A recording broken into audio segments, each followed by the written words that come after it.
FM News Talk 97.1. On-demand audio.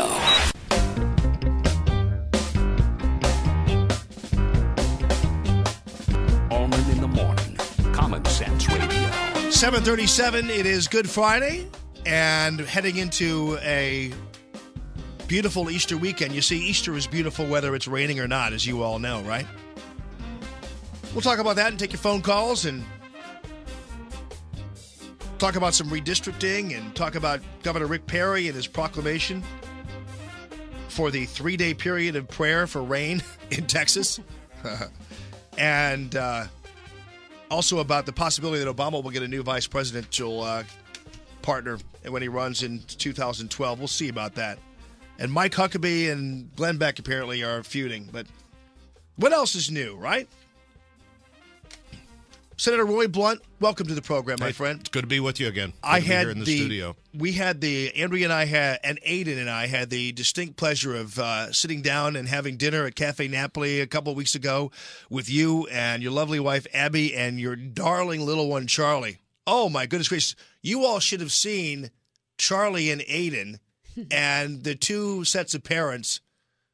Right. We actually got it through. We made it through. We made it through. And Aiden, they're both about the same age, and they liked all the same things, and they had a great time. It was a great time, and I don't know really if either of them liked dinner, but they liked all the other things that were going on. They certainly did. It's like the classic take your kid to the restaurant and bring something for him to play with. Listen, we were pretty courageous too, because we were right in the middle of the restaurant. We were right in the middle. They did put us right in the middle. Were they running circles around the table or anything? No, that's one thing we didn't let them do. They never got up, right? That's right. I think they didn't get up, but they liked each other and they had a big time. They did have a good time, and Charlie is darling, and he's a good guy. He's a good Darling's little a word guy. I usually don't use, but he's not the worst boy I've ever seen. He certainly has a lot of charisma. Oh, he does have that. He's got a lot of character. He does. So thank you very much for that. It was a pleasure to be with you. I want to ask you about a number of things.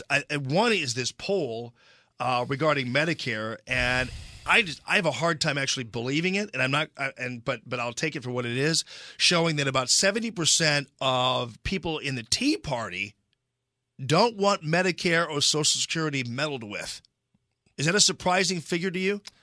Well, it's not shocking to me. I've actually had that sense the whole time that you'd rather not have these programs that you think are fair and that you've paid into and you have a sense should be there for you to have anything done with them. But the truth is that the programs as they're working right now won't work that way for very much longer.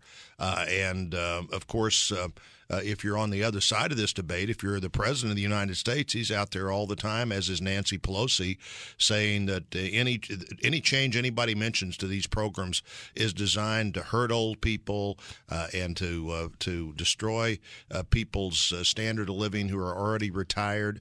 And all you've got to do is just pay attention to the debate to know that that's not true at all. In fact, every discussion starts with something like nobody over 55, sometimes it's nobody over 50, will be affected by these changes in any way. And that's another reason, Jamie, we need to get them done as soon as we can, because if you're not going to affect anybody over 55, it's a decade or more before you have any impact at all in the effort to make sure that these programs work for people in their 20s, 30s, and 40s. By definition, unless you think that older Americans or the elderly, as they sometimes say, or old people, as they sometimes say, is anybody in their 20s, 30s, and 40s, that's really who you're talking about here, changing these programs for. And frankly, I know almost nobody in their 20s, 30s, or 40s who think that either of these programs will be there for them if we don't make some changes.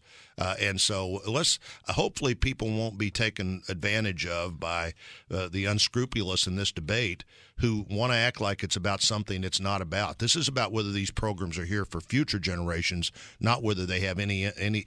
None of this discussion is designed to have any impact on people who are retired or even are nearing retirement. And we need to be sure that's part of the discussion all the time. Yeah, I mean, the latest was the Democrat Party having the ad that had Grandpa stripping for his health care. It was an ad. Someday Grandpa's going to have to strip for his for his health care. It was a ridiculous scare tactic. And when we've discussed this on the air here, guys my age, people in their 40s have called up to the show and said, I am more than willing, I don't care what the sacrifice